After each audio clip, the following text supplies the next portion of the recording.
V Unnikrishnan സംവിധാനം ചെയ്ത് ഇപ്പൊ തിയേറ്റർ റിലീസായിട്ട് വന്നിട്ടുള്ള മൂവിയാണ് പ്രതിച്ഛായ. അതിൽ നമ്മുടെ നിവിൻ പോളി, ബാലേന്ദ്ര മേനോൻ, ഷറഫുദ്ദീൻ, മണിയമ്പിള്ള രാജു, ആൻ അഗസ്റ്റിൻ, അങ്ങനെ കുറച്ച് കാസ്റ്റിംഗ് ആണ് സിനിമയ്ക്കകത്തുള്ളത്. സിനിമ റൈറ്റ് ചെയ്തിട്ടുള്ളതും നമ്മുടെ ഉണ്ണികൃഷ്ണൻ തന്നെയാണ്. സിനിമ ഒരു പക്ക പൊളിറ്റിക്കൽ ത്രില്ലർ മൂവിയാണ്, ഒരു പൊളിറ്റിക്കൽ ഡ്രാമ എന്ന് വേണമെങ്കിൽ പറയാം. പക്ക പൊളിറ്റിക്കൽ മൂവിയാണ്. നമ്മുടെ ഈ കേരളത്തിലെ പൊളിറ്റിക്സും കാര്യങ്ങളും എല്ലാം അതുപോലെ ഇങ്ങനെ പറഞ്ഞു പോകുന്ന ഒരു മൂവിയാണ്.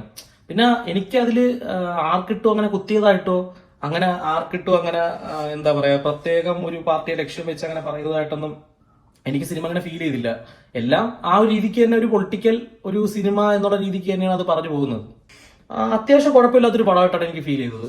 ഒരു ത്രില്ലിംഗ് പരിപാടിയും, പക്ഷെ ഭയങ്കര പ്രഡിക്റ്റബിൾ ആണ് സിനിമ. ഭയങ്കര പ്രഡിക്റ്റബിൾ ആണ്.